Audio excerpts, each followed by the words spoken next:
Bismillahirrahmanirrahim. Assalamualaikum warahmatullahi wabarakatuh. Alhamdulillah wassalatu wassalamu ala Rasulillah wa ala alihi wa ashabihi wa man walah amma ba'd. Anak-anak sekalian rahimani wa rahimakumullah. Insyaallah kita akan melanjutkan materi kita dari pelajaran hadis. Kita pada halaqah hari ini akan masuk pada pembahasan Kitabul Hudud. Ya, pembahasan baru dari Kitabul Hudud. Pembahasan kita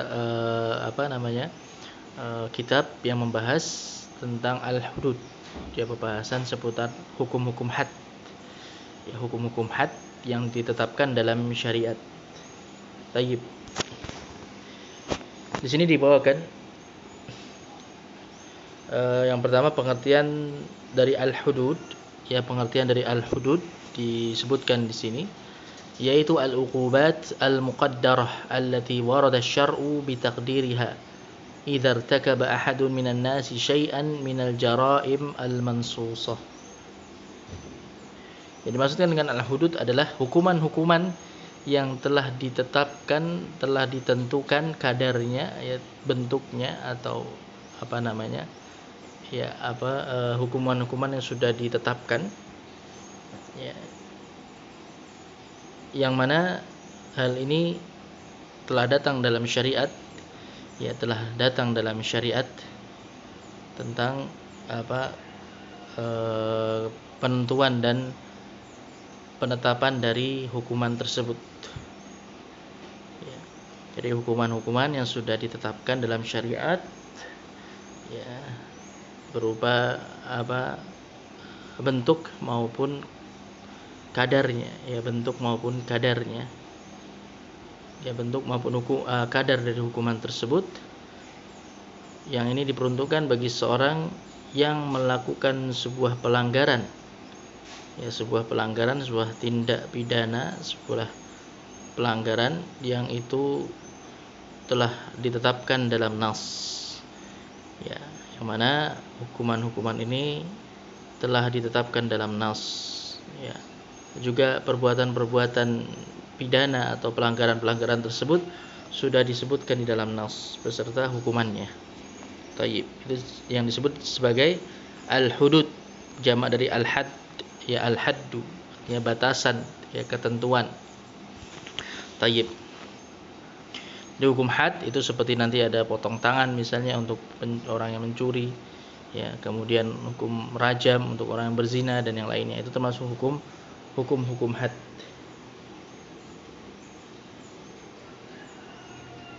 Baik. Kemudian di sini kita bawakan hadisnya, kita baca hadisnya. Hadis yang pertama dari Kitabul Hudud atau hadis yang ke-352 dari Kitab Umdatul Ahkam. Disebutkan di sini oleh Al-Imam Abdul Ghani Al-Maqdisi rahimahullahu taala, an Anas bin Malik qala, dari sahabat Anas bin Malik radhiyallahu anhu, beliau berkata, qadima nasun min uqlin au urainata. Ya, ada sekelompok manusia, ya, beberapa orang yang datang ke Madinah, ya, dari wilayah Uql, dari wilayah Uqlin, ya, atau Uql di sini termasuk nama kabilah, ya, kabilah dari keturunan Adnan, ya, qabilatun adnaniyah, di suatu kabilah yang merupakan keturunannya Adnan, ya, jadi kabilah Arab. Au Urainah, ya, atau Urainah atau kabilah Urainah. Jadi di sini Anas bin Malik ragu apakah dari kabilah Uqlin, ya, kabilah Uql, atau kabilah Urainah. Keduanya sama-sama kabilah Arab, tapi untuk kabilah Uql itu dari kabilah Adnaniyah, adapun Urainah itu dari kabilah Qahtaniyah. Tayyib.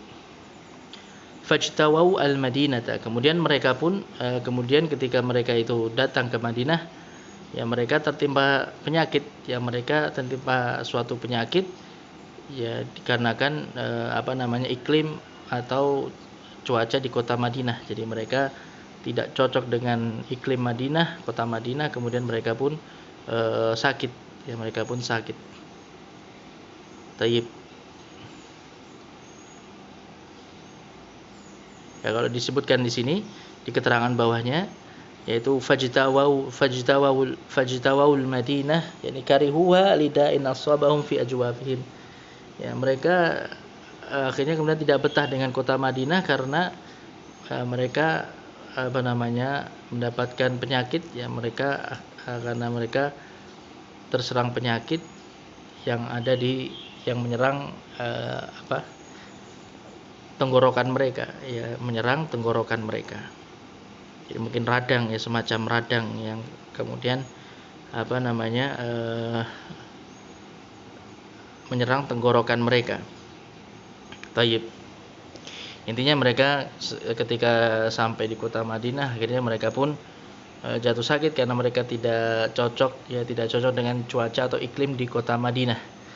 Tayyib. Kemudian fa'amara lahumun nabiyyu sallallahu alaihi wasallam biliqahin, maka Nabi Muhammad sallallahu alaihi wasallam memerintahkan mereka, menyuruh mereka untuk mendatangi unta-unta, ya. Unta-unta yang bisa diambil susunya, liqah, ya itu naqah halub. Itu unta-unta yang biasa diambil susunya. Tayyib. Nah, ini disebutkan dijelaskan bahwasannya unta-unta ini termasuk unta-unta zakat. Ya, unta-unta zakat yang itu diurus oleh diurus oleh Nabi Muhammad sallallahu alaihi wasallam. Beliau mempercayakan atau mengamanahkan unta-unta tersebut untuk diurus oleh seseorang, ya. Yang mana unta-unta ini termasuk unta-unta dari hasil zakat. Kemudian wa amarahum an yashrabu min abwaliha wa albaniha. Kemudian Rasulullah SAW memerintahkan mereka, ya orang-orang dari suku Urainah tadi, untuk meminum air kencing dan susu dari unta tersebut. Ya, untuk minum air kencing dan susu dari unta tersebut. Tayyib. Kemudian ini untuk untuk mengobati sakit mereka, untuk mengobati penyakit mereka. Kemudian fantalaku, maka mereka pun pergi, ya, untuk mengambil air kencing dan air susu dari unta tersebut. Kemudian falamma sahhu, tatkala mereka sudah sehat, ya sudah sembuh dari penyakitnya, qatalu ra'iyan nabi sallallahu alaihi wasallam, justru mereka membunuh, ya penggembala unta-unta tersebut yang diamanahi oleh Rasulullah SAW. Ya, jadi orang yang menggembalakan unta tadi, yang itu merupakan orang yang diamanai oleh Rasulullah SAW untuk menggembalakan dan mengurus unta-unta zakat tadi, itu dibunuh oleh mereka. Ya, mereka membunuhnya. Kemudian wastaqun na'am, kemudian Rasulullah SAW kemudian mereka pun mencuri atau mengambil unta-unta tersebut, ya diambil oleh mereka, dicuri oleh mereka unta-untanya. Ya, jadi setelah mereka diberi obat, ya diberi diberi obat untuk penyakit mereka, kemudian mereka akhirnya bisa sembuh, tapi justru setelahnya mereka membunuh, ya, petugas atau karyawan atau pegawainya Nabi Muhammad sallallahu alaihi wasallam yang ditugasi untuk mengurusi unta-unta tadi, dan juga setelahnya bahkan mereka mengambil unta-unta tersebut, ya mencuri unta-unta tersebut. Faja'al khabaru fi awwalin nahar, maka kabar tersebut sampai kepada Rasulullah SAW di awal siang hari. Faba'atha fi atharihim, kemudian Rasulullah SAW pun mengutus beberapa orang untuk melacak jejak mereka, ya untuk mencari mereka. Falamma irtafa'an naharu ji'a bihim, kemudian ketika sudah agak siang sedikit, ya artinya sudah sudah menjelang pertengahan siang, mereka sudah bisa ditemukan. Ya, mereka sudah bisa ditemukan. Fa'amara bihim, kemudian Rasulullah SAW memerintahkan mereka untuk dihukum. Faqutti'at aydihim wa arjuluhum, maka dipotonglah tangan-tangan dan kaki-kaki mereka. Ya, tangan-tangan dan kaki-kaki mereka dipotong. Ya, dihukum dengan cara dipotong tangan-tangan dan kaki-kaki mereka. Ini perintah dari Nabi Muhammad sallallahu alaihi wasallam. Ini merupakan hukum had bagi mereka. Wa sumirat a'yunuhum, kemudian mata-mata mereka pun juga dicongkel. Wa turiku fil harrati yastasqun fala yusqaun. Kemudian mereka ditinggalkan begitu saja di tengah-tengah padang pasir, ya, di tengah-tengah padang pasir, ya, tempat yang panas, yastasqun, kemudian mereka pun meminta untuk diberi minum, fala yusqaun, maka mereka tidak diberi minum, ya, mereka pun tidak diberi minum, ya, mereka mengiba, ya, memelas, meminta, memohon untuk diberi minum, tapi mereka pun tidak diberi minum, ya, mereka dilarang untuk diberi minum. Ini merupakan hukuman bagi mereka. Taib. Ini hukuman yang berat bagi mereka tentunya, karena ya perbuatan pelanggaran yang mereka lakukan juga sangat berat. Di sini disebutkan qala Abu Qilabah. Maka Abu Qilabah ya mengatakan, salah seorang perawi hadis ini mengatakan, fahaula'i saraqu wa qatalu wa kafaru ba'da imanihim wa harabu Allah wa rasulah. Maka mereka ini telah mencuri. Yang pertama mereka mencuri unta-unta zakat tadi. Kemudian wa qatalu, dan mereka juga membunuh seorang muslim, ya. Kemudian wa kafaru, kemudian mereka pun wa kafaru ba'da imanihim, mereka murtad, kufur setelah keimanannya. Ya, dengan melakukan perbuatan ini mereka telah terjatuh ke dalam kekufuran. Ya, mereka dihukumi sebagai orang-orang yang murtad, keluar dari agama Islam. Wa harabullaha wa rasulah, dan mereka juga memerangi Allah dan Rasulnya. Ya, karena mereka berani untuk membunuh.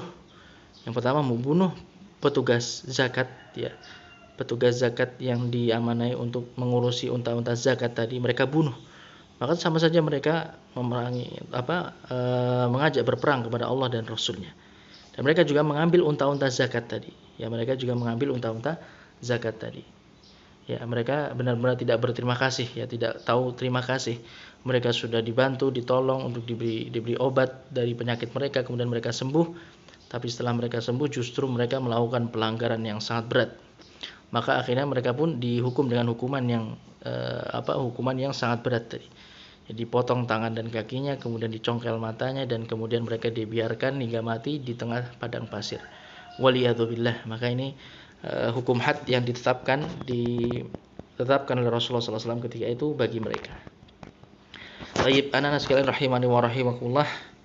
Ya, ini tadi terkait dengan hadis yang pertama dari Kitabul Hudud. Maka di sini ya ada beberapa faedah yang bisa kita dapatkan dari hadis ini. Tayyib, yang pertama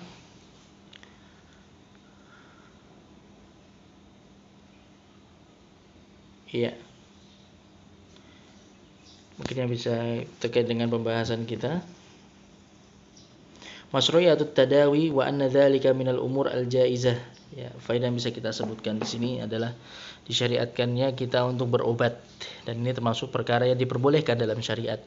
Ya, boleh kita berobat, ya, boleh kita kemudian ke dokter, kemudian kita minum obat, ya, kita berupaya untuk menyembuhkan penyakit dengan cara-cara yang itu dibolehkan dalam syariat selama tidak melanggar syariat.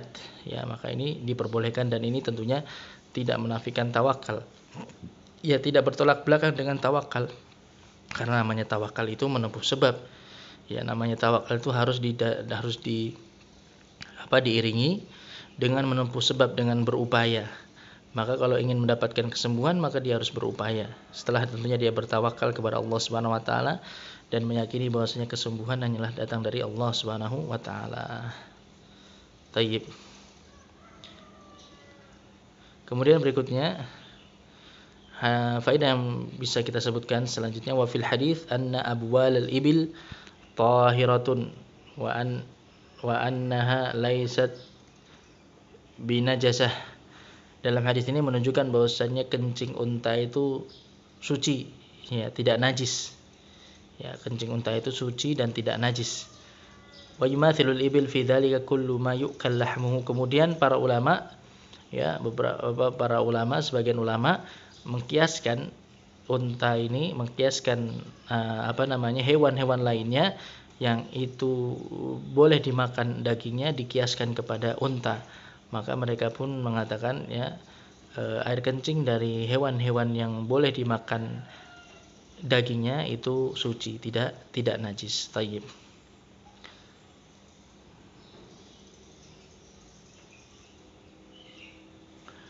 Walaupun juga ulama lainnya berpendapat, disebutkan juga di sini, wa hunaka ta'ifah ra'au anna al-kharij min al-abwal wa nahwiha yu'addu najasan walau kana kharijan min bahimatin ma'kuli lahmiha wal adhhar wal qaulul awwal.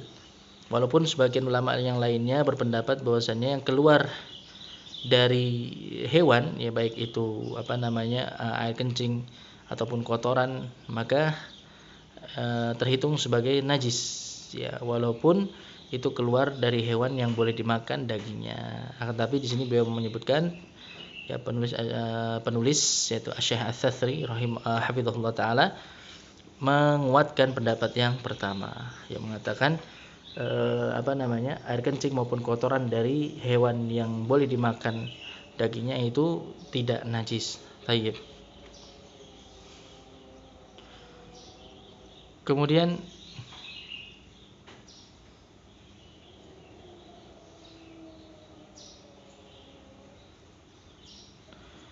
faedah berikutnya yang bisa kita sebutkan di sini,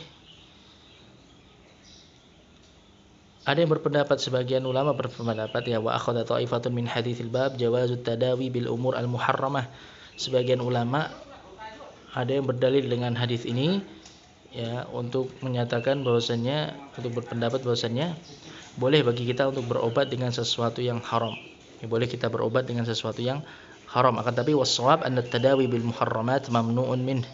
Akan tapi yang benar bahwasannya berobat dengan sesuatu yang haram itu dilarang. Ya. Berobat dengan sesuatu yang haram itu dilarang. Tayyib. Kemudian berikutnya disebutkan di sini fihi jawazu syurbil laban wa jawazu tadawi bih. Ya, di sini juga menunjukkan bolehnya minum susu, ya susu hewan, dan boleh untuk berobat dengannya. Tayyib. Kemudian berikutnya al-adawiyatu allati dzakaraha an-nabiy sallallahu alaihi wasallam hal naqtadi bihi fiha. Apakah obat-obatan yang tadi, ya obat-obatan disebut oleh Nabi Muhammad sallallahu alaihi wasallam, ya artinya hal perkara-perkara atau sesuatu yang itu bisa dijadikan sebagai obat yang disebutkan oleh Rasulullah SAW, apakah boleh kita kemudian mengikutinya atau juga menggunakannya untuk berobat? Naqul, maka kita katakan ma warada anin nabi sallallahu alaihi wasallam ala nau'ain. Apa yang datang dari Nabi Muhammad sallallahu alaihi wasallam itu ada dua jenis, ada dua bentuk. An-naul awal, jenis yang pertama, ahaditsun qauliyatun. Ahaditsu qauliyah, hadis-hadis yang berupa ucapan. Yakunu qauluhu dalilan fi tilkal mas'alah bila iskal. Maka kalau itu berupa ucapan beliau, maka ini menjadi dalil ya dalam permasalahan tersebut, dan ini tanpa ada keraguan sedikit pun. Jadi kalau Rasulullah SAW menyampaikan bahwasanya hal ini ya sesuatu sesuatu itu bisa menjadi obat bagi penyakit-penyakit tertentu, maka ini bisa kita terima dan ini kita yakini dan kita amalkan, ya boleh kita gunakan untuk berobat. Ya kalau ini berupa ucapan Rasulullah sallallahu alaihi wasallam dan ini telah sahih dari beliau. Taib. An-naw tsani, adapun jenis yang kedua, ma warada anin nabi sallallahu alaihi wasallam minal af'al fa hadhihi la yu'khad minhu hukmun 'amun fit tadawi li'annahu qad yakhtalifu ad-dawa bi ikhtilafi ahwalin nasi fihi. Tapi ada jenis yang kedua terkait dengan hadis yang menyebutkan tentang obat bagi suatu penyakit yang itu berupa perbuatan Nabi Muhammad sallallahu alaihi wasallam. Itu hanya sekedar perbuatan beliau, bukan ucapan beliau secara langsung, maka hal seperti ini tidak bisa ditetapkan sebagai hukum yang umum. Tidak bisa ditetapkan secara umum untuk seluruh manusia atau seluruh orang terkait dengan berobat, ya. Maka tidak bisa kemudian ditetapkan hal tersebut atau sesuatu tadi bisa digunakan sebagai berobat secara umum, ya, untuk keseluruhan manusia. Karena terkadang berbeda, ya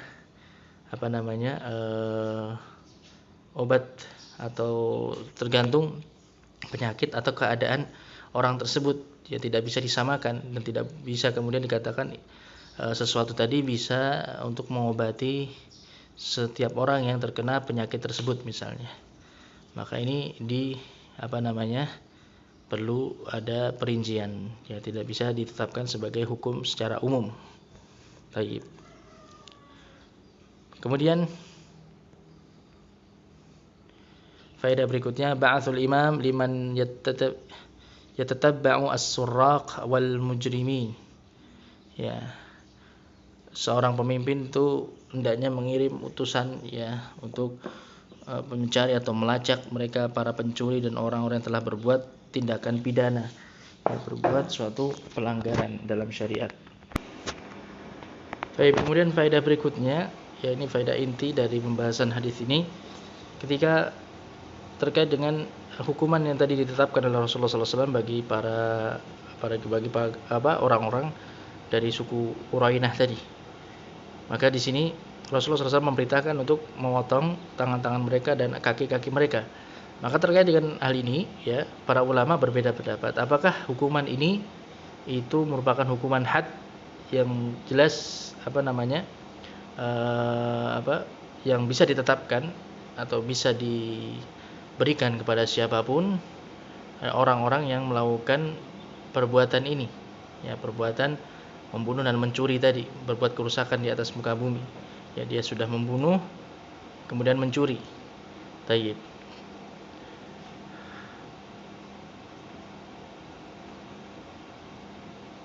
Ya, di sini dijelaskan, ikhtalafa ahlul ilm fi hadhihi al-uqubah hal hiya uqubatun haddiyah ja'at bina'an ala kaunihim mufsidina fil ard muharibina lillahi wa rasulih. Ya, para ulama berbeda pendapat apakah hukuman ini itu merupakan hukum had yang telah datang dalam syariat ketetapannya, ya, dikarenakan para pelakunya telah melakukan kerusakan di atas muka bumi dan mereka telah memerangi Allah dan Rasulnya, kama huwa qaulu ta'ifah, sebagaimana ini merupakan pendapat sebagian ulama. Wa akhadhu min dzalika anna man fa'ala mithla fi'lihim fa innahu yusra an yuf'al bihi mithlu fi'lin nabi sallallahu alaihi wasallam bihaula. Maka mereka berpendapat bahwasanya siapapun yang melakukan perbuatan yang sama dengan perbuatan mereka ini, maka disyariatkan untuk dihukum dengan hukuman yang sama. Tayyib. Wa qala ta'ifatun akharun, akan tapi sebagian ulama yang lainnya mengatakan inna hadzal hadits innama warada fi man kafara ba'da imanihi fala yulhaq bihi baqiyatu qutta'it tariq. Sebagian ulama lainnya mengatakan bahwasanya hadis ini hanya terkait dengan mereka yang kufur setelah keimanan mereka. Artinya ketika mereka melakukan perbuatan ini kemudian mereka kufur, mereka murtad dari agama Islam. Ya, mereka murtad dari agama Islam. Jadi mereka tidak hanya sekedar membunuh dan mencuri, tapi mereka setelahnya murtad dari agama Islam. Maka kalau yang seperti itu keadaannya, maka bisa diterapkan hukuman yang sama. Akan tapi terkait dengan mereka orang-orang yang perampok, ya, pencuri, atau mereka yang pembegal, yang mencuri atau merampok di tengah jalan, ya, misalnya, atau pembegal yang melakukan aksi pembegalan, maka yang seperti ini itu tidak bisa dimutlakkan ditetapkan hukuman yang sama. Dan wal adhar wal qaul tsani, dan yang nampak, yang rajih itu pendapat yang kedua. Ya, pendapat yang kedua. Adapun, ya, di sini disebutkan adapun qati'ut tariq, orang yang memutus jalan, artinya mereka perampok, ya, pembegal dan yang lainnya, maka mereka ada hukuman tersendiri yang telah datang dalam hadis-hadis yang lainnya. Maka barang siapa di antara mereka yang membunuh, yang melakukan aksi mereka melakukan aksi mereka dan melakukan pelanggaran tindakan pidana tersebut dengan dengan disertai pembunuhan, artinya mereka juga membunuh jiwa, maka hukuman bagi mereka juga dibunuh. Wa man akhadhal mal wa qatala fa innahu yuslab. Adapun mereka yang mengambil harta dan mereka juga membunuh, ya, jadi tadi untuk yang membunuh, bagi yang pelanggarannya berupa pembunuhan, maka dia juga dihukum dengan dibunuh. Dan barang siapa yang mengambil harta dan juga selain itu mereka juga melakukan pembunuhan, maka hukumannya dengan disalib. Tayyib, disalib, ya. Kemudian wa man akhadhal mal wa lam yaqtul, adapun yang hanya mengambil harta tapi tidak membunuh, fa innahu tuqta yaduhu wa rijluhu min khilaf, maka hukumannya dengan dipotong tangan dan kakinya dengan bersilangan. Wa man akhafa as-sabil wa lam ya'khudh malan wa lam yasfik daman fa innahu hina idzin yunfa hatta yatub. Adapun mereka yang menakut-nakuti di jalan, ya mereka menakut-nakuti manusia di jalan tapi mereka tidak mengambil harta maupun tidak menumpahkan darah, tidak membunuh, maka hukumannya yaitu mereka diasingkan sampai mereka bertaubat. Tayyib. Maka ini rincian dari pelanggaran atau hukum had yang ditetapkan dalam syariat terkait orang-orang yang melakukan pelanggaran berupa pencurian, perampokan, ya mengambil harta dan juga membunuh. Tayyib. Maka rinciannya seperti itu tadi. Adapun yang terdapat dalam hadis tadi, ya hukuman berat yang ditetapkan oleh Rasulullah SAW dalam hadis tadi itu hanya berlaku bagi mereka yang melakukan perbuatan tadi, mengambil harta dan membunuh, disertai dengan mereka murtad dari agama Islam, artinya mereka memerangi Allah dan Rasulnya. Tayyib. Ini anak-anak sekalian rahimani wa rahimakumullah, apa yang bisa kita ambil faedahnya dari hadis ini, ya cukup panjang faedah-faedahnya. Insyaallah nanti untuk hadis berikutnya kita lanjutkan pada halaqah selanjutnya. Wallahu taala a'lamu bissawab. Alhamdulillahirabbil alamin wa sallallahu wasallam ala nabiyyina Muhammadin wa ala alihi wa ashabihi ajma'in. Subhanakallahumma bihamdik asyhadu an la ilaha illa anta astaghfiruka wa atubu ilaik. Wassalamualaikum warahmatullahi wabarakatuh.